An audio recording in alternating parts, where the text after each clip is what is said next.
I had everything planned to perfection, a first-class dream trip to Paris for my parents.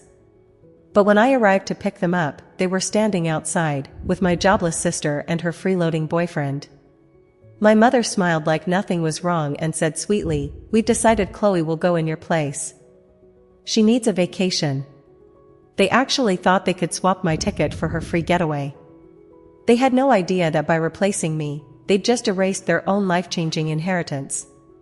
Before I tell you exactly what happened when they landed at Charles de Gaulle Airport, with no hotel, no return tickets, and no clue, drop a comment letting me know where you're watching from. And hit like and subscribe if you've ever been the family scapegoat who finally got the last laugh. I checked my watch. 10 a.m. sharp. The black luxury SUV I'd ordered glided to a stop in front of my parents' house in the Atlanta suburbs. I stepped out, straightened my tailored blazer, and exhaled slowly. My name's Jade Washington, 34 years old, brand strategist for billion-dollar companies in New York. My life runs on schedules and precision, down to the minute. And this trip, a week of luxury in Paris for me and my parents, was no exception. 3 first-class tickets on Air France. A presidential suite at the 5-star Le Bristol Hotel. The front door opened. My father, David, stepped out first, nervous as always. My mother, Sharon, followed, wearing a brand new hat that still had the tag tucked inside. Then my stomach clenched. Chloe. My 31-year-old sister appeared right behind them, dragging an enormous, and obviously fake, Louis Vuitton suitcase. Her boyfriend, Scott Miller, trailed after her, pulling a matching one.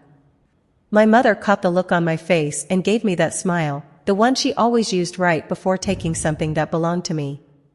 "Jade, dear," she began, her tone syrupy and false. "We have wonderful news. We've decided to bring Chloe along." I kept my voice steady. "Bring her along?" "I only booked 3 tickets. Me, Mom, and Dad." She chuckled, a small, patronizing sound. "No, sweetheart. I mean, Chloe is going instead of you. She's been under so much stress lately, and she needs this more than you do. You're always busy in New York anyway. You'll hardly notice you missed it." I turned my eyes to Chloe, the family's golden child. 31 years old, and she'd never held a job longer than 6 months. She gave me her practiced pout and whined in that high-pitched voice I'd hated since childhood. "That's right, sis. You go to Paris all the time, don't you? You've got that fancy job in New York, all those chances. I've never even been out of Georgia. Why can't you just let me have this one, Jade? Just be nice for once."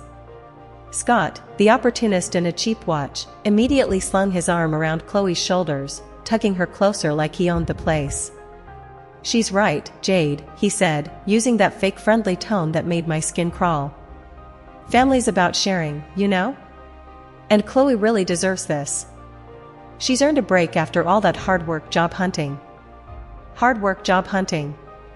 The laugh almost slipped out. His version of job hunting was scrolling through his phone on my parents' sofa while my mother brought him snacks. I bit the inside of my cheek to stop myself from rolling my eyes. Instead, I turned to the one person who could still make this right, or at least, should have. "Dad?" David Washington, my father, suddenly found his shoes fascinating. He looked down at them, then at the sky, then at a passing car, anywhere but at me. His silence was deafening. "Come on, kid," he mumbled at last, scuffing the pavement with his shoe. "Your mother, she's got a point. It's just a trip. Let your sister go, huh?" The quiet that followed was thick, heavy with 22 years of the same betrayal. 22 years of being the black sheep, the scapegoat. Too serious. Too ambitious. Too different. Invisible until they needed money. I wasn't just Jade, I was the family ATM. Meanwhile, Chloe was the princess. The delicate flower. The poor fragile girl who could never be expected to hold a job or face the real world. They all stared at me, waiting. My mother, with that smug, victorious grin. Chloe, vibrating with entitled excitement. My father, weighed down by his usual shame. They were waiting for the explosion. For me to yell. To plead. To break down and cry, just like I used to when I was 15. They wanted drama. Instead, I gave them silence. I took a slow breath, letting it out evenly, and looked at each of them in turn. Then, I smiled, a small, cold, deliberate smile that never reached my eyes. "Okay," I said. The tension broke instantly.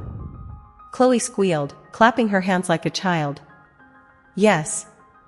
"Oh my God, this is amazing," she shrieked. "I knew you'd do the right thing, Jade. You're the best sister ever." "Scott, we're going to Paris." "Hold on." My voice was quiet, but it sliced through her celebration like a blade. I raised one hand, and the whole performance froze. Scott's arm stopped midair. Chloe's grin faltered. "I said I agree," I continued. I turned away from them and walked calmly to the waiting SUV. From inside, I took out my leather briefcase and placed it on the car's hood. I flipped it open and pulled out a sleek, navy blue folder embossed with the Air France logo. 3 ticket confirmations, crisp and perfect. "But there's one small detail," I said, my gaze locking on my mother. "These are first-class tickets. The names on them are Jade Washington, David Washington, and Sharon Washington." I pulled out my phone. "I'll call Air France right now," I said evenly. "And cancel my ticket." Chloe leaned forward, panic in her eyes, grabbing for the folder. "Oh, that's easy," she said, forcing a laugh. "Don't cancel it, just change the name to mine. Chloe Washington. That's simple, right?" I pulled the folder back, just out of her reach, and met her eyes with a steady, icy stare. "No, Chloe," I said, my voice dropping lower, colder. "I can't do that." Her hands froze midair. "What? What do you mean?" "This," I said softly, "is a special invitational fare. It's strictly non-transferable." I smiled again, that same small, merciless smile. "I can't change the name." The airline's policy was ironclad. I could cancel my seat, nothing else. Chloe's triumphant grin vanished in an instant. Her jaw hung open, frozen like a mannequin. I turned to my mother. Sharon's face folded into bewilderment, as if I'd handed her a calculus equation in a language she didn't speak. "Okay, Mom," I said, keeping my voice level and polite. "So we've got 2 first-class seats for you and Dad, and I'm officially not going. How exactly is Chloe supposed to get to Paris?" Silence swallowed the answer. Only a distant lawnmower hummed down the block. Sharon and Chloe stared at each other, blank, uncomprehending, while reality finally hit like cold water. Scott's eyes darted between us, the slow gears of his brain grinding as the easy plan dissolved. The first hook was set. The first thread was pulled. Now I could sit back and watch them try to untangle the problem they'd just created. I said nothing more. I turned, slid into the private Escalade I'd hired, and closed the door with a quiet, decisive click. "St. Regis Buckhead," I told the driver. I wasn't going to the airport with them. I didn't have to be there to see it unfold, I could already see the scene in perfect clarity. They'd rush into Hartsfield Jackson, Chloe whining about dragging her fake handbag. They'd shove to the Air France Sky Priority desk, my mother cutting through the line with her habitual entitlement. Sharon would thrust 2 passports toward the agent, a polished woman in her 40s with a practiced, courteous smile. "Check in for these 2, my mother would demand. "And buy 1 more first-class ticket to Paris, on this flight, right now." The agent's fingers would fly across the keyboard, the smile would stay, but her eyebrows would climb. "Let me check, ma'am. A last-minute, same-day first-class fare to Paris will be $14,500. Chloe would inhale a sharp, disbelieving gasp. 14,000? The agent's tone would remain composed. "Also, first and business are now full. There is 1 seat left, a middle seat in economy for $3,800. They'd stand there stunned. $14,500, more than my father earned in 3 months. Sharon would recover first, slipping into the only place she knew, find the weakest link. She'd narrow her eyes on Scott. Where is Chloe's boyfriend? You're a man, handle it. Pay for her ticket. Scott would go pale, hands raised in surrender. Sharon, I can't. My card, it only has a $5,000 limit. Exactly as predicted. Right on cue, my phone buzzed on the plush leather seat beside me, vibrating against the smooth surface. The caller ID flashed one word, Mom. I let it ring twice. Then, calmly, I answered, switching to speakerphone in the hush of the air-conditioned car. Hello? Jade. The voice that exploded from the speaker wasn't my mother's usual controlled tone. It was a full-blown, furious shriek. You have to fix this. Right now. Chloe's ticket is too expensive. Send the money. You did this on purpose, you're trying to humiliate your sister. By then I was already in my suite at the St. Regis Buckhead, pouring myself a glass of chilled Perrier Jouet. The driver had brought my bags upstairs. The room was quiet, elegant, and blissfully cool. I set the phone on the marble counter and hit speaker again. You did this on purpose, didn't you? My mother screeched, the chaos of the airport echoing behind her. You set us up. You tried to trick your own family. I took a slow sip of the sparkling water before answering. I told you, Mom, I said evenly. It was an invitational fare. I used 300,000 of my own airline miles I saved for 8 years, to upgrade your tickets to first class. When I cancelled mine, those upgrades vanished. That was the story I'd prepared. The truth was far bigger, and far more deliberate. I don't care about your stupid miles, she screamed. Your sister is standing here crying. She's humiliated. Do you even care? Something inside me snapped, quietly but cleanly. The warmth drained from my voice. Mom, I said flatly, do you remember when I was 19? When I worked double shifts all summer at the Waffle House, the night shift, to save $8,000 for my NYU housing deposit? The line went dead quiet. Only a faint airport announcement bled through. You found the cash I'd hidden, I continued, my tone low and steady, and you took it, to pay off Chloe's credit card debt. Because she'd stolen Dad's card and blown it all at Lenox Square Mall. Do you remember what you told me when I found out? When I was crying because I'd just lost my chance at NYU? A sharp breath on the other end. She remembered. You told me, Jade, you're the smart one. You'll figure it out. Your sister's fragile, she can't handle stress like you can. The silence that followed was thick and poisonous. I'm not sending you $15,000, I said at last, each word deliberate. But I'll send you $3,800, the price of the very last economy seat on that plane. That's your only option. Take it, or Chloe stays home. Your choice. There was a shuffling sound, and then Chloe's voice cut through, raw and furious. You selfish bitch. You always have been. That was Dad's money anyway. You get to be rich, you're supposed to pay us back. You owe us. Goodbye, Chloe, I said, and ended the call. The silence that followed felt like peace. I opened my banking app, entered one simple transfer, $3,800 exactly, to my mother's checking account. Memo line, Chloe's ticket. The trap was now fully set. I could almost see it play out, my mother's hand trembling as she stared at the incoming deposit, Scott exhaling in visible relief, grateful he didn't have to drain his $5,000 credit limit. My mother, fuming but victorious, would snatch the printed receipt from the counter. They bought the last economy seat for Chloe. But the real performance, the humiliation, was still ahead. The next act was about to unfold 35,000 feet above the Atlantic. I could picture it perfectly, my parents, David and Sharon Washington, holding their polished first-class boarding passes, turning left at the aircraft door. A smiling flight attendant greeting them by name, offering champagne and fine crystal and a warm towel before takeoff. They'd settle into wide, private pods that reclined into full beds, wrapped in soft linen. Then there was Chloe. Clutching her $3,800 economy ticket like a punishment, she'd have to walk past first class, past my parents sipping their pre-ordered champagne.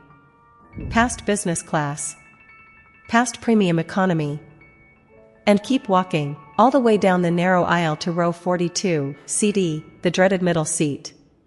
Her neighbors? One man already snoring before the plane even left the gate, the other coughing relentlessly into a handkerchief. For Chloe, who had never traveled anywhere but in front, who'd lived her life believing comfort was her birthright, the shock would be visceral. She'd stare at the cramped seat, the thin scratchy blanket sealed in plastic, the crying toddler 2 rows back, and the realization would hit her like turbulence. This wasn't the glittering Paris vacation she had stolen. This was reality. A new hook had been baited. The clash between privilege and consequence, and it was about to detonate midair. Of course, Chloe didn't last long. The moment the seatbelt sign switched off, she unbuckled with a dramatic sigh, squeezed past her seatmates, and stormed up the aisle, through premium economy, through the galley, until she yanked back the curtain to first class with theatrical flair.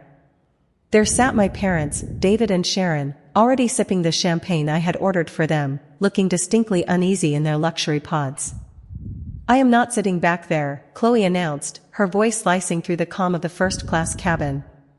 "It smells, and the man next to me is disgusting." Sharon's face drained of color. "Oh, Chloe, honey, just sit for a little while, okay?" "No," Chloe snapped, loud enough for the entire cabin to hear. The purser's composure never cracked. He simply waited for my mother to finish her tirade, his hands folded neatly behind his back. When she finally paused for breath, he spoke, quietly, but with the authority of someone who had done this before. "Madam, please take your seat. Both of you. If you continue to disrupt this flight, we will have no choice but to return to the gate. You will be escorted off the aircraft, and your names will be entered into our incident log. It will not be erased." A murmur spread through the cabin, passengers whispering, recording with their phones, pretending not to. My mother froze. For the first time in her life, she seemed unsure what to do. Her cheeks flushed crimson. She glanced back toward first class, where my father was now sitting upright, face buried in his hands. Chloe looked up through her fake tears and saw the cameras. That was her real nightmare, not being humiliated privately, but publicly. She shoved the tissue back into her purse, straightened her blouse, and hissed under her breath, "You'll regret this." But nobody cared. The purser gestured toward the aisle. "Merci, madame." And that was it. The curtain swished shut again, sealing first class from the chaos behind it. The hum of the engines grew louder. Slowly, the plane began to push back from the gate. Somewhere near row 42, Chloe sat rigid, arms crossed, fuming silently in her cramped seat. My mother, back in her pod, refused to make eye contact with anyone. And my father, stoic, silent, finally reached for his champagne flute and drained it in one long swallow. At 35,000 feet, justice was finally cruising smoothly. The flight attendants held their positions, forming a calm, immovable barricade. Then the purser reappeared, his expression a storm barely contained. He opened his mouth to speak, but the loudspeaker crackled to life. "This is the captain speaking." The entire plane went still. "We are aware of a passenger disturbance in the main cabin. We remind all passengers that interfering with flight crew duties is a federal offense. Flight attendants have full authority on this aircraft. Any passenger failing to comply will be restrained and met by law enforcement upon arrival." It was not a polite reminder. It was a final verdict. The threat of real consequences, handcuffs, police, humiliation she couldn't scream her way out of, finally punctured the protective bubble my mother had lived in her entire life. She looked at the purser. The purser looked back without blinking. She had lost. No excuses. No accusations. No theatrics left to weaponize. Without a word, she turned and marched back toward first class, her bare feet slapping angrily against the carpet like a petulant child. The curtain swished behind her. Chloe, watching her mother retreat, let out a fresh wail of despair before collapsing into her cramped middle seat, swallowed by row 42 and her own self-inflicted misery. Back in first class, my mother fell into her pod, snatching her blanket open with a sharp snap. She turned her face toward the wall, her expression hardened into a scowl so hostile that passengers looked away instantly. The glamorous Paris escape she had envisioned had transformed into an 8-hour public spectacle, and she had front-row seats to her own downfall. And they were only an hour into the flight. My father, David, sat in his lie-flat pod, privacy screen halfway raised. He pretended to sleep, but anyone could see his shoulders locked in tension. He wasn't resting. He was imploding. The chaos his wife and daughter had unleashed was beyond anything he'd known. A quiet, steady man, middle management at a paper company, he'd never been built for public scenes like this. He had always admired Jade, almost painfully so, but he was a weak man, a man who folded under his wife's temper and Chloe's emotional fireworks. Now, strapped into a luxury seat he hadn't earned, one purchased by the daughter he'd just betrayed, he couldn't push away his own memories. The guilt pressed down on him like cabin pressure at 35,000 feet. He remembered Jade's graduation, 12 years earlier. The first person in the entire family to graduate from a school like that. A world-class university. A dream built on sacrifice and late nights and sheer will. He remembered the day she called him, her voice trembling with joy. Dad. I'm graduating summa cum laude. He had never heard her sound so proud. And he had never felt so small. Jade, stop bragging. Sharon's voice, sharp and cold, sliced through the receiver. David froze, his hands still suspended midair where the phone had been. There was a stunned silence on the other end. Then Jade's voice, small but steady, Mom. I wasn't bragging. I was just telling Dad. But Sharon didn't stop. You always do this, she hissed. You call to rub it in. You think we don't know how lucky you are? You think we don't see how easy everything is for you? Your sister is in pain, Jade. She's crying. And here you are, showing off.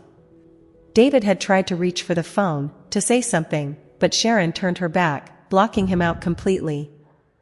You've changed, she continued, her voice now trembling with the poisonous blend of envy and resentment. You think you're better than us now, don't you? With your big job, your big city life, you think we need your pity money?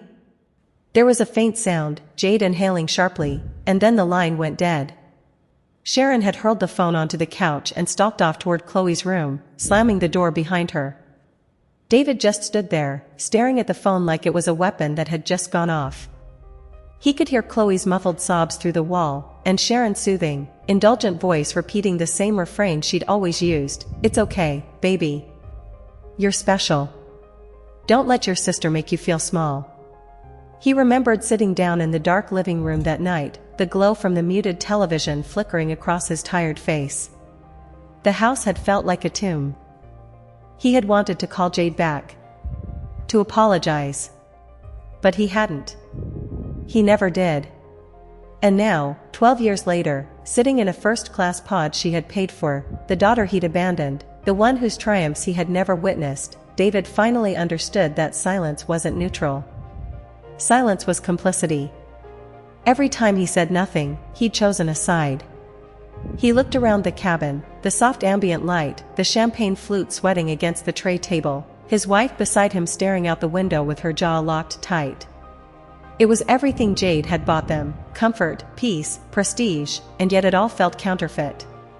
He reached for the champagne again, but this time he couldn't drink. His throat felt raw. The bubbles in the glass reflected the cabin lights like tiny stars, a universe of small, fleeting chances. And he had wasted every single one. He heard Jade's voice, small and tinny, confused on the other end of the line. What bragging, Mom? I wasn't bragging, I was just sharing your sister is in real pain right now, Sharon cut in, her voice sharp and cutting like ice. She just lost her job.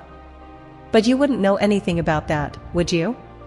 Since you're such a big shot now, director, making all that money, you could start sending $2,000 a month home. Your sister is struggling. She wasn't lucky like you. David stared at the wall, the word echoing inside his skull, lucky. Jade hadn't been lucky. She had been relentless. Dedicated. Focused. Brilliant. Chloe had been lazy. Entitled.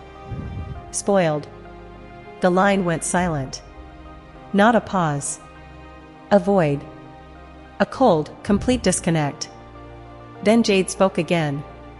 But the light, the joy, the sparkle in her voice, gone. Flat. Empty.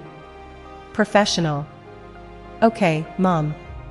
I understand. I have another meeting I need to get to. And she hung up.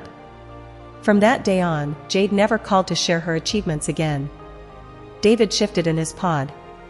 The ultrasoft bedding suddenly felt like a bed of nails pressing into his conscience. He finally understood. This trip. This over-the-top, luxurious first-class experience. It wasn't Jade showing off. It wasn't her rubbing her success in their faces. It was her, his firstborn, trying one last time to reach them. To invite them into the world she had built for herself, alone. And the very first moment they were tested, the very first choice between Jade's extraordinary generosity and Chloe's predictable selfish tantrum, they had chosen Chloe. Instantly. The lights in the cabin brightened for dinner service. In first class, the purser who had earlier reprimanded Chloe approached my mother with a warm, practiced smile. Mrs. Washington, the lobster thermidor you pre-ordered. Sharon beamed. This was what she expected. This was the treatment she felt entitled to.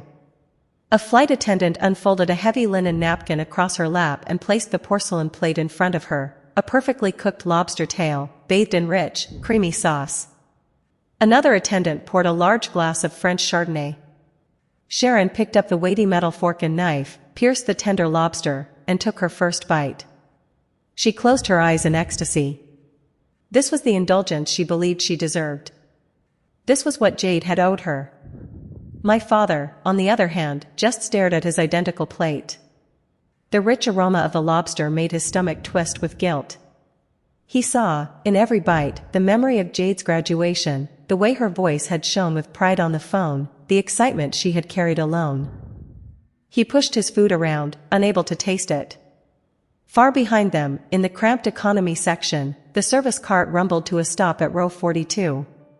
Chicken or pasta? The exhausted flight attendant barked, barely glancing at Chloe. Chloe blinked, stunned, then mumbled, disgusted, I guess chicken. The gap between the world Jade had built and the world Chloe inhabited had never felt wider. The flight attendant dropped a hot, rectangular aluminum tray onto Chloe's plastic table. A small, cold bread roll in a flimsy wrapper and a tiny cup of water accompanied it. Chloe peeled back the foil. A puff of steam escaped, revealing a dry, gray piece of chicken perched on a solid, congealed brick of yellow rice. 3 limp carrot slices clung to the side.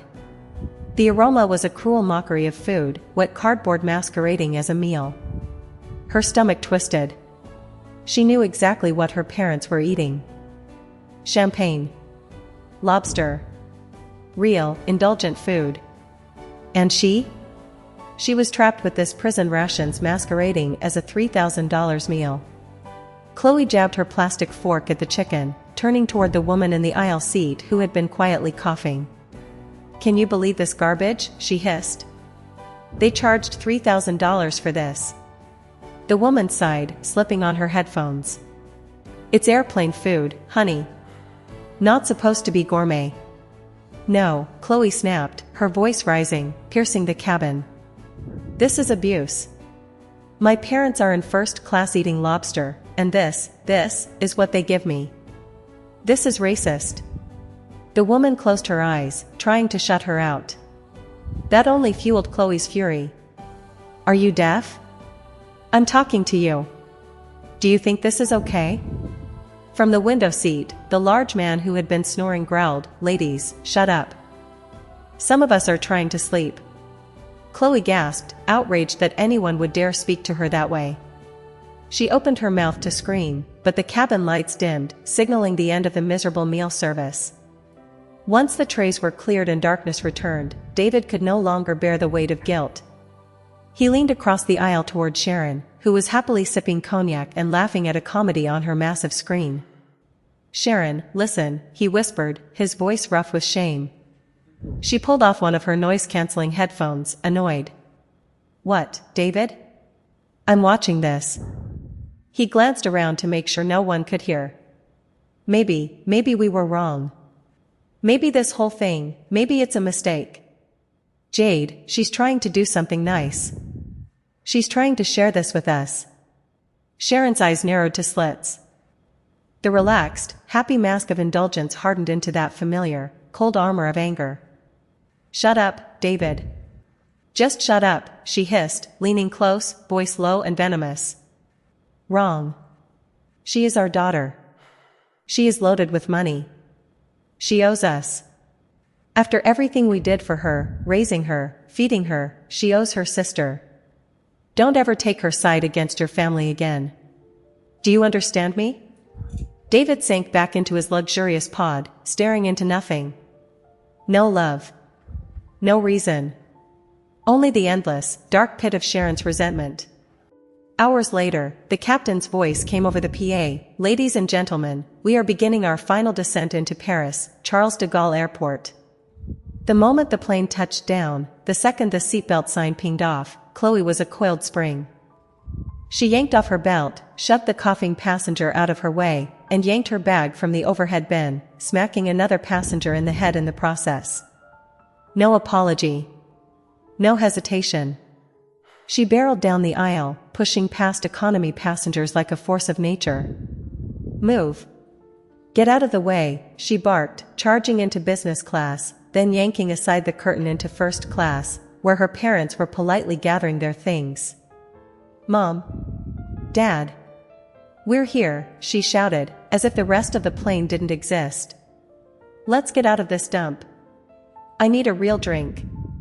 She elbowed a distinguished older gentleman aside, barged past her parents, and practically became the first passenger at the plane doors, buzzing with impatience, convinced she had survived the humiliation and now deserved the luxury that awaited.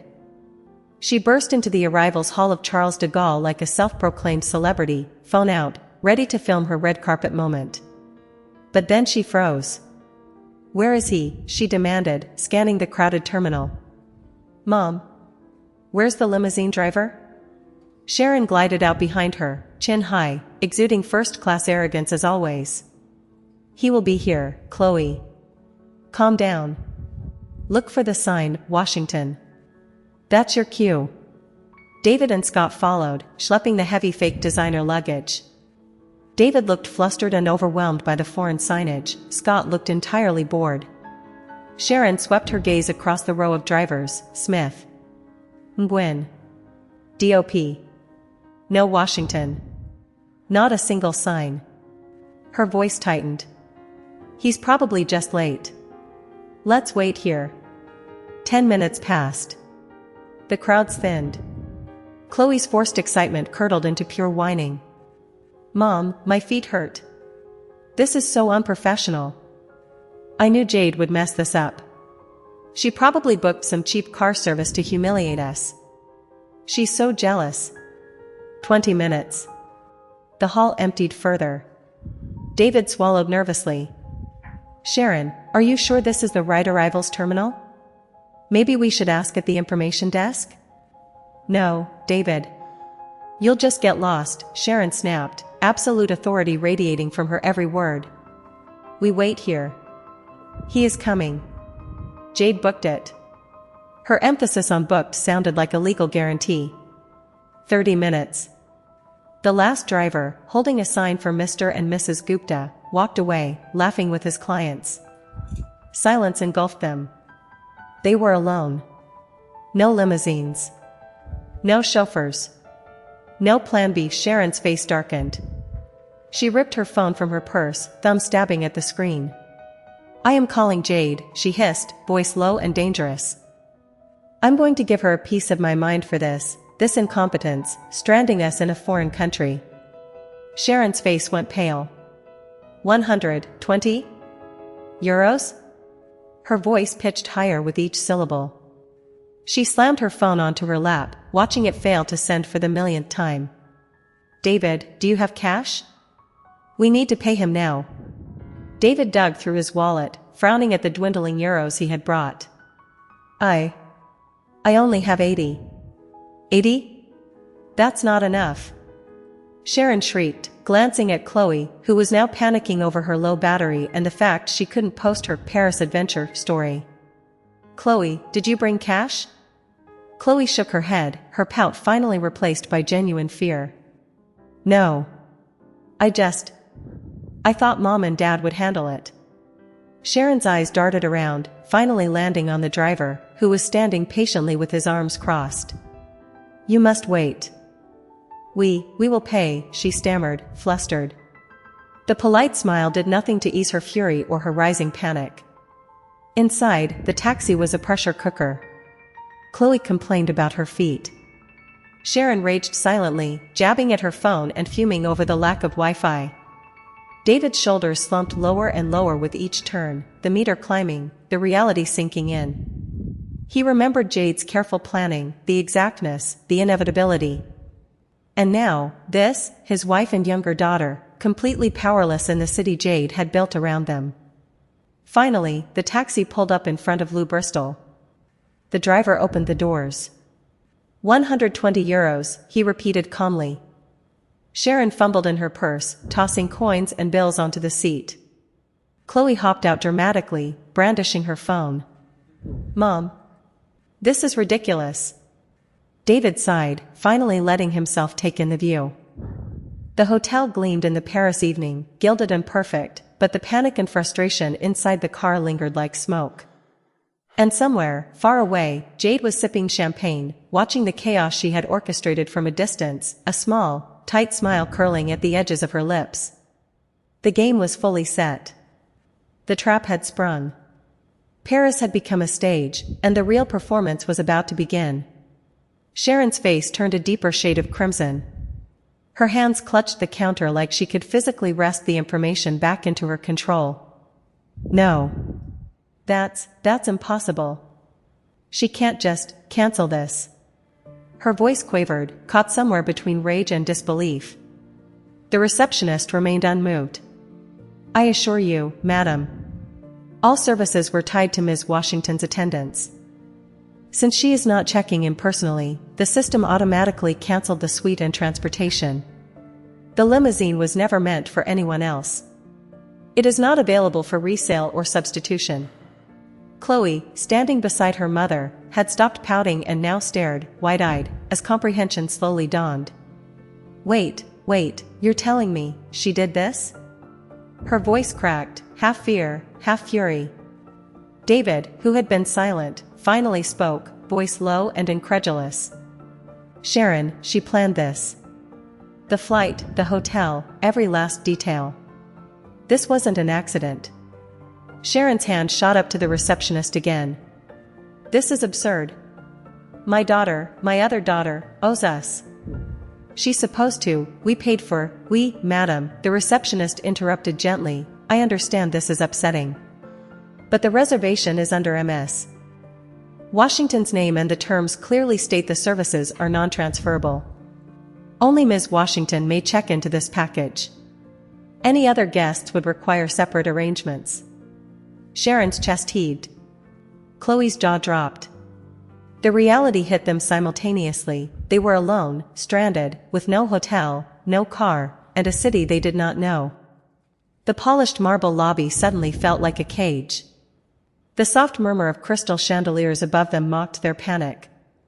David put a hand on Sharon's shoulder, steadying her, though he looked just as helpless. We have to find another hotel, he said quietly, the enormity of the situation sinking in. Chloe whined, half panicked, half theatrical. But I can't just, this isn't fair. This is Paris. My Instagram. My photos. Sharon whirled around, eyes blazing. We'll figure it out. But Jade, that girl, she's outsmarted us completely. And in that moment, amid the antique furniture and crystal glow, the full scope of Jade's plan became unmistakable. Her family, so used to power and privilege, had finally met someone who refused to bend. Paris, which they had imagined as a playground of indulgence, had become the stage for their reckoning. The receptionist, watching silently, offered a faint, polite smile as if to say, "Welcome to the reality they had earned." Scott yanked his arm free, taking an almost cartoonish step back. Look, Chloe. I can't, this is insane. His voice cracked with a mix of fear and exasperation. I don't have that kind of money. None of us do. I'm not paying 3,500 euros for one night. Chloe's eyes narrowed, her face contorting into a mask of fury. You said you'd take care of me. You promised. You're supposed to protect me. My mother, Sharon, took a staggering step forward, as if trying to assert control again, but the panic behind her eyes betrayed her. She turned to Scott, voice trembling but sharp. You will make this right. You owe it to her. You owe it to the family. Scott froze, glancing helplessly at David, who was slumped over a velvet chair like a man who had suddenly aged decades in 10 minutes. David whispered, almost to himself, Sharon, she planned all of this. Jade, it's not for us. Sharon spun to him, face red and vein popping. What do you mean it's not for us? We came all this way. We paid for tickets, we followed her orders. This is our trip. David shook his head slowly, voice hoarse, weak. No, she invited us. But not to pamper us. Not for a vacation. This is her world. And we're just extras she brought along. Chloe, meanwhile, had dropped to her knees in the lobby, clutching her face in despair, shrieking, this is so unfair. She can't do this. I demand. A soft cough came from the receptionist, his expression perfectly composed, almost eerily calm. Madame, mademoiselle, monsieur, the hotel is fully booked except for one deluxe room at 3,500 euros. That is the only option tonight. Silence fell like a physical weight. Sharon's lips parted, and then she let out a strangled sound somewhere between a scream and a sob. Chloe just stared, open-mouthed, realizing suddenly that no amount of whining, screaming, or entitlement would conjure money out of thin air. Scott slumped against a pillar, muttering, I'm out of here. I can't, this is insane. And in that gilded lobby, filled with antique chandeliers and soft velvet chairs, the once powerful family finally understood that they were utterly, completely trapped, not by a hotel, not by Paris, but by the meticulous, cold genius of the daughter they had underestimated for so long. The game had only just begun. The head of security's eyes narrowed as he took a single, deliberate step toward Chloe. His polished shoes clicked against the marble floor, each step measured, unhurried, like a predator closing the distance. Sharon instinctively moved to hover behind her daughter, face pale, lips pressed tight, but her usual fire was gone, replaced by that flicker of panic David had already noticed. Madam, the security chief's voice was calm, even, but carried an authority that brooked no argument. I am going to ask you to stand, please. The lobby, it is not a place for this demonstration. Chloe looked up, mascara-streaked cheeks, tear-swollen eyes, and blinked rapidly as if she couldn't compute what was happening. My room, it's gone. I can't, please, stand. The man repeated, slightly firmer this time, his gaze sweeping to Sharon and then David. You, madam, you, monsieur, your daughter. You will follow me to a private area while we resolve the situation. I assure you, it will be discreet. Sharon's hand flew to her chest. Discreet? My daughter has been humiliated. She deserves, madam, your daughter has been affected by a misunderstanding. Please, he interrupted, gently but unshakably, stand. Chloe's sobs faltered. She hesitated, clutching her knees.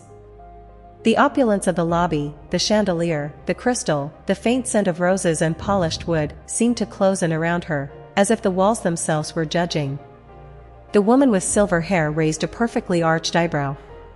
The businessman tucked Le Monde under his arm and glanced away, muttering in French under his breath. Chloe realized, with a sinking clarity, that there would be no one to swoop in for her rescue. No boyfriend, no parents. The hotel staff, every single one of them, was aligned against her theatrics. Slowly, trembling, she allowed the security chief to offer his hand. Sharon's mouth opened, perhaps to protest, but David's hollow stare held her back. With a final hiccuping sob, Chloe took the proffered hand and let herself be led through a discreet side corridor, past quiet lounges and private salons, away from the eyes of the hotel's elite and away from the humiliation she had both courted and now endured. In that moment, the cold truth settled like ice in her chest. The world did not revolve around Chloe, and this was the first time she would see just how thoroughly she had miscalculated. The head of security led them to a small sitting room with velvet armchairs and a polished walnut table. The receptionist followed, still impeccably calm. "Madam Washington, we will do our best to accommodate a room for tonight, but as you can understand, the presidential suite package is non-transferable." Chloe sank into a chair, her entire body slumped, the world crashing down in ways she had never imagined. Sharon paced, muttering, while David collapsed into the nearest armchair, gripping his temples. The grandeur of Paris, the lavish hotel, the promise of indulgence, all of it meant nothing now. They were utterly powerless, and Jade's carefully orchestrated plan had worked in every painful, humiliating way. Chloe had finally been told the world would not bend for her. The doormen moved with precision, their hands lifting the heavy suitcases as if they weighed nothing, placing them neatly at the curb. The echo of polished shoes on marble followed every step of the security chief, a metronome of inevitability. Chloe's small protests, whimpers, half-formed cries, the occasional pitiful plea, were ignored, her world shrinking to the sheer force of authority bearing down on her. Sharon's face had drained of color. She had no words, only the faint tremor of panic in her hands as she followed, her usual fire extinguished by the sheer magnitude of the man in front of her. David stumbled beside them, arms flailing slightly, legs unsteady, trying to keep pace without looking entirely defeated, though he was. Outside, the Paris street was bustling, the chaos of honking taxis and hurried pedestrians completely indifferent to the family being let out like offenders. The cool air hit them, but it offered no relief. The doorman set the luggage down with quiet efficiency. Chloe's bare feet brushed against the cold stone, and for the first time, she felt the raw vulnerability of being utterly powerless. The security chief paused at the curb. His eyes swept over each member of the family. "You will remain here," he said, his accent giving the words a ceremonial weight, "until you have arranged alternative accommodations. The hotel will not assume responsibility for you." Sharon opened her mouth, a feeble protest forming, but it died before it left her lips. David's shoulders slumped, and Chloe, still trembling, buried her face in her hands, realizing the world she thought was built to her specifications had collapsed entirely. No screams, no threats, no pleading could change it. Every polished marble floor, every chandelier, every polite smile of the hotel staff had conspired to reveal the simple truth: this family, so used to getting everything, had hit a wall they could not move, and the law of consequence had arrived in person, embodied in a single unshakable figure. The city of Paris went on around them, beautiful, indifferent, and absolute. And for the first time, Chloe, and her parents, stood completely outside the world they thought they controlled. Sharon's eyes darted around the street, taking in the chic storefronts, the glossy facades, the impossibly polished cobblestones. Every luxury boutique, every café terrace, screamed wealth they didn't have. Her chest tightened, panic coiling like a live thing inside her. "Stop staring," she snapped at David, grabbing his arm and yanking him forward. "We need something. Anything. Just somewhere to sit, somewhere to sleep tonight." She marched them down the street, dragging Chloe's sobbing body behind her. Chloe barely noticed, too consumed by the collapse of her personal universe, too consumed by humiliation and the echoing absence of anyone to rescue her. Sharon scanned every building for a sign she recognized, a chain, a hotel logo, anything that screamed affordable. Every cafe with outdoor tables was emptying patrons into luxury cars, every small doorway led to boutiques with prices in the thousands. David shuffled along, utterly defeated, muttering the exchange rate over and over under his breath. Chloe sniffled into her hands, her bare feet brushing against the hard pavement, her plastic carry-on sliding across the cobblestones with every step. Sharon paused, her breath ragged, glancing back at the two of them. "Listen," she hissed. "We survived this. Just survive. Don't cry, don't argue, don't do anything stupid. Finally, after what felt like hours, Sharon spotted a modest sign tucked between two designer storefronts, Hotel du Louvre, not cheap, but not Lou Bristol. She grabbed her father's hand and tugged him toward the entrance, shoving Chloe ahead of them, forcing her to stumble onto the steps. Inside, the lobby was small, the decor simple and unpretentious. Sharon marched to the front desk, her voice still loud, still commanding, though tinged with desperation. "Bonjour, madam," she began, catching the receptionist's attention. "One room. Just tonight. We have very little money." "How much?" She glanced down at David's nearly empty wallet as if daring the man to insult them with a price. The receptionist, an older man with thin-framed glasses, tapped a few keys, nodded politely, and finally said, €75 for the night. "Standard room. Cash or card?" €75. A fraction of what had been demanded at Lou Bristol. Sharon's chest heaved. Relief mingled with lingering humiliation. Chloe looked up, confused, the first flicker of hope in her tear-streaked face. David exhaled slowly, almost unable to believe their luck. They weren't rich, they weren't glamorous, they weren't in control. But for the first time that day, they weren't completely stranded. Sharon turned to her family, her eyes blazing. "Move. Let's go." She had survived the humiliation, the collapse of status, and now, for tonight, she would survive Paris. And that was enough. The line rang once. Twice. 3 times. Each chime echoed in Sharon's skull like a hammer striking metal. She gripped the phone tighter, knuckles white, heart hammering in her chest. 4. 5. 6. Still nothing. Her chest heaved. The world narrowed to that little black rectangle in her hand, to the silent refusal on the other end. Finally, the automated voice came, cheerful and utterly indifferent. "Hi, you've reached Jade. I can't take your call right now. Please leave a message." Sharon's eyes went wide, her mouth opening and closing like a fish out of water. No. No, this cannot be happening. My daughter is leaving me stranded in Paris. Her voice caught in her throat, but a high, desperate wail escaped anyway. David reached for her, weak and shaking. "Sharon," he tried, his voice barely audible over the pounding in her ears. "Maybe she's busy, busy?" Sharon shrieked, cutting him off, the sound tearing through the quiet street. "Busy? She's not answering. She's abandoning us. She's letting us rot here." Chloe, still curled on the curb, peeked up with wide, fearful eyes. "Mom, what do we do?" Sharon's hand shook so violently she had to brace herself against a street lamp. There were people passing, scooters weaving past, the smell of diesel thick in the air, but she barely noticed. There was only the phone, the impossible situation, the realization that every assumption she had made about control, about entitlement, about being owed, had collapsed in a single, unbearable instant.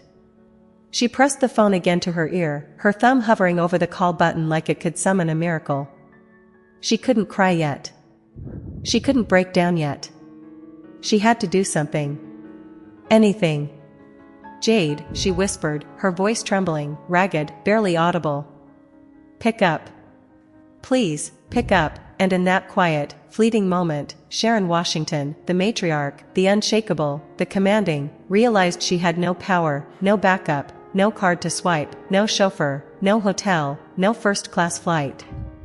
Only the street, the city, and the cold, indifferent silence of her own daughter's voicemail. For a long moment, I said nothing. Just the quiet hum of the music and the distant sound of laughter filtered through the line, the cruel, beautiful contrast between her chaos and my calm. Then finally, softly, I spoke. "Mom," I said, and my tone made her freeze. It wasn't angry, wasn't mocking. It was the kind of voice she'd never heard from me before, measured, composed, older somehow. "You shouldn't have come." Sharon blinked, her mind unable to process it. "What? What are you talking about? You invited us." I let out a slow breath. "I invited you months ago. I sent 3 emails with the itinerary. I told you to confirm your travel details, and you never replied. You just assumed it was all about you. There was no venom, just truth, and somehow, that cut deeper. I didn't know, she stammered. You said first-class tickets, a suite, you thought it was yours, I interrupted, still calm. You thought everything I worked for was just another thing for you to take. The words landed like stones. She looked around wildly, as if searching for someone to defend her. David stared down at his shoes, face gray. Chloe hiccuped between sobs. Mom, I continued, quieter now. Do you know what this event is? It's not a vacation. It's a professional summit. I was being honored, for the company I built, for the work I'd done for 10 years while you were busy telling everyone I was wasting my time. The silence on the line stretched. She could hear it now, the microphone picking up applause, a voice on stage announcing something. My name. Jade Washington, the voice said faintly in the background, followed by another ripple of clapping. I spoke again, almost gently. That's me, Mom. They're calling me up now. Her lips parted. She wanted to say something, to apologize, to beg, to curse, but nothing came. I hope you and Dad find somewhere safe tonight, I said softly. There's a 24-hour cafe 2 blocks down from where you are. It's warm. You can sit there until morning. After that, I'll think about what to do. And then, before she could form a word, before she could unleash the storm building in her chest, I ended the call. The phone went dead. The soft hum of Paris returned, scooters, traffic, the faint laughter of strangers. Sharon stood frozen, the phone still against her ear, staring at nothing. Behind her, Chloe let out another broken sob. David whispered, barely audible, she hung up, but Sharon didn't hear him. She was staring through the glass doors of the hotel they'd been thrown from, at the chandeliers, the music, the light, and somewhere inside, her daughter, smiling, poised, radiant, stepping onto a stage she had never been invited to. Her knees buckled, and she sank to the sidewalk, hands pressed to her face, gasping through ragged sobs. Chloe's wails punctuated the cold night air, echoing off the stone facades of Rue du Faubourg Saint-Honoré. David slumped against a lamppost, his face pale, his hands trembling as he tried to process the enormity of their situation. I let the silence stretch, the only sound from my end the faint clinking of glasses and murmured conversations from the ballroom, completely oblivious to the chaos I'd orchestrated outside. Finally, I spoke, my voice soft but impossibly clear. Mom, I said, and it was like a jolt of electricity through her panic-stricken brain. Look at yourself. She flinched, lifting her tear-streaked face toward the towering windows of the hotel. Her breath caught in her throat. I could hear her ragged inhale through the phone. I am right here, I continued, deliberately calm. I can see you. I can see Dad. I can see Chloe. I am standing inside the Librestol ballroom. I am 50 meters from you. I can see you trembling in the street, staring at the chandeliers, the dresses, the men in tuxedos, the women in gowns. I can see everything you are not. Her body shook, her hand still clamped to her face.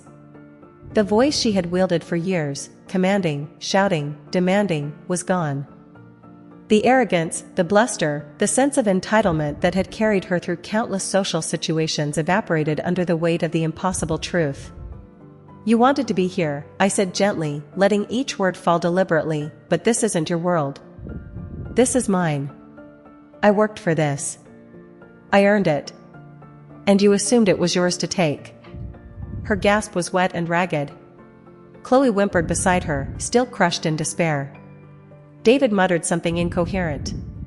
I paused, letting her see the stark contrast. Inside, the light, the warmth, the life she had chased. Outside, the cold, the dark, the consequences of assumptions and entitlement. Stay there, I said quietly. Look at it. Feel it. Let it sink in. And then I ended the call. The line went dead. Sharon stood frozen, the phone slipping from her fingers. Chloe's sobs hitched into quiet hiccups. David sank fully against the lamppost, finally silent. And the city moved on around them, the lights of Paris shimmering like a world that had never been theirs, while inside, I moved among the crowd, calm, radiant, untouchable, the keynote speaker, the guest of honor, the architect of my own success, and the one who held all the power. My voice wavered, just for a heartbeat, the tiniest fracture in the shell I'd built around myself. I was going to thank you, I repeated, softer now, the words almost lost in the background hum of violins and laughter drifting from the ballroom behind me. I imagined looking out into the crowd, seeing you there, I said. Dad, proud, nodding like you used to when I brought home a good grade. Mom, smiling that practiced smile you always wore at church galas. And Chloe, pretending to be bored, but secretly proud too. That was supposed to be our moment. I took a long breath, my reflection shimmering in the tall glass pane between us, me, in the golden light, and them, small and broken in the dark. But instead, I said, my tone flattening, you sold the tickets. You sold the invitations. You took the sweet confirmation and tried to cash it for a few €1,000. You thought it was just another free ride. Another handout. Another way to turn my work into your weekend. My mother's knees gave out, and I could hear the dull sound of her collapsing onto the curb. Chloe started to cry again, small, helpless sobs muffled against her father's coat. My father, though, said nothing. He just stared through the glass, not at me, but at the chandeliers, the reflection of the life he'd never reach. Do you know what they said to me at the reception desk? I asked quietly. They said the suite had already been claimed. That the family under my reservation had already checked in, 3 people, from Atlanta. The staff thought it was me. They thought I'd arrived early. When I finally showed up, there was confusion, calls, emails.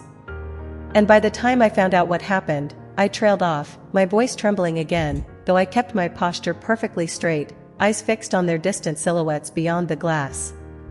I was humiliated, I said. Do you have any idea what it's like to walk into a room full of executives, the people who trusted me, who believed in me, and realize your own parents have stolen your invitation? My father made a low sound, half sob, half groan. We didn't know, Jade, he whispered again. You thought it was yours, I snapped, the control finally cracking. Because everything has always been yours. My money. My time. My peace. Every ounce of my success you treated like a family ATM, like I owed it to you for being born. Silence again. Heavy, merciless. The kind that swallows entire families whole. Then, after a long moment, I said softly, I can't keep saving you. I can't keep setting myself on fire to keep you warm. My voice steadied as I continued, after tonight, I'm done. The hotel will find you a room for one night, that's all I've arranged. Tomorrow, you'll fly home. Your tickets are waiting at the concierge. You'll never contact me again. My mother's hand twitched toward the glass, her face streaked with mascara, eyes wide with disbelief. Jade, please, but I was already turning away, my reflection slipping from her view as I stepped deeper into the ballroom's light. The string quartet swelled, the announcer's voice echoed through the speakers, my name, called to the stage. I didn't look back.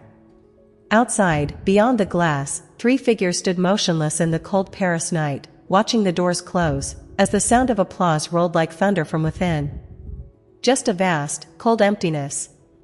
It spread through me like ice water, numbing, quiet, final. I'd spent years imagining this exact moment, their voices cracking, their masks slipping, the pride melting into desperation. I thought it would feel like victory. I thought it would feel like justice. It didn't. It just felt over. I watched my father's mouth move, forming words I couldn't hear through the thick glass, his breath fogging the window that separated our worlds. My mother hadn't moved in minutes. Chloe's shoulders trembled, her sobs barely visible under the harsh glow of a streetlight. Inside, the music swelled again. Someone nearby laughed, a bright, effortless laugh that cut through the air like sunlight. A waiter brushed past me with a tray of champagne, the flutes catching the gold light as if mocking the scene outside. I pressed the phone back to my ear. My voice came out soft, almost gentle. There's nothing left to do, Dad. He made a sound, a gasp, or maybe a sob. "Jade, please, just one more chance. We can fix this. We'll make it right." You won't," I interrupted quietly. "You never do." The silence that followed was heavy, suffocating. Then, after a long moment, I said the only thing I knew I could say, the only thing that could close it for good. "You should go back to the hotel lobby. They'll have a room waiting for you tonight. Just one. Tomorrow morning, there'll be 3 tickets home. That's all." My father's breathing hitched. "Jade, we're your family." I swallowed hard, the lump in my throat refusing to dissolve.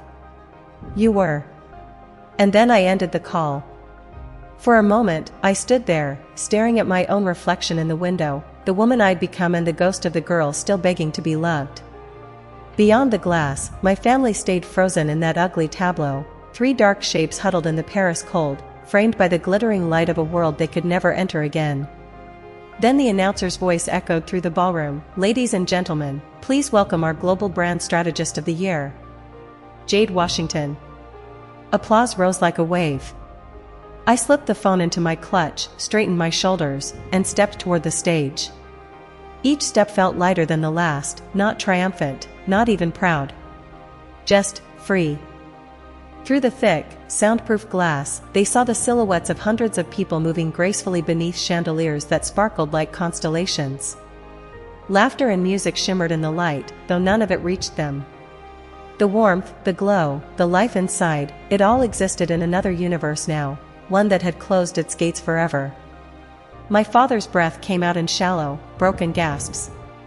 The phone hung loosely from his fingers, the last trace of his daughter's voice still echoing somewhere between disbelief and guilt. She hung up," he whispered, as if saying it aloud might make it less true. Sharon didn't answer. She couldn't. Her mind was gone, floating somewhere between humiliation and horror. The proud woman who had once strutted through shopping malls and dinner parties like a queen now stood barefoot on a Paris sidewalk, mascara streaked, her once perfect coat clutched tight around her as if it could still protect her from the truth.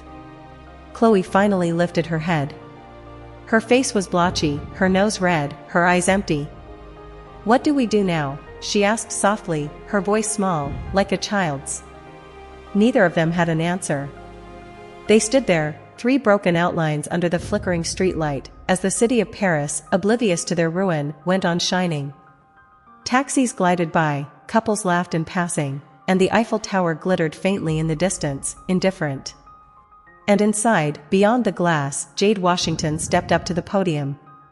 The room erupted in applause again as she accepted the award, her smile calm, luminous, unburdened.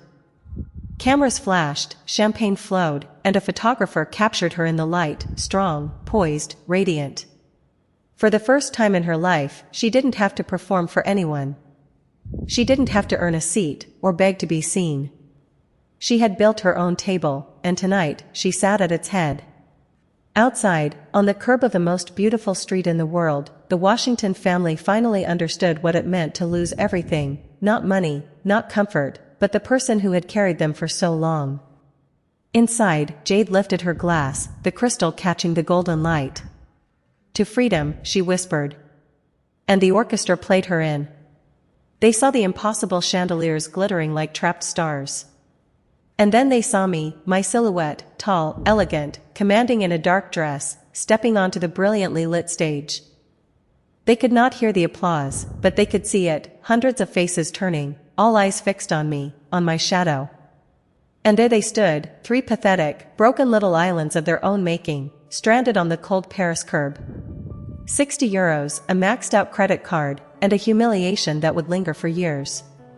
They had been handed a chance, a golden ticket, a front-row seat, a life free of debt, and they had destroyed it with their jealousy, their cruelty, their blind devotion to the daughter who had given them everything and asked for nothing in return.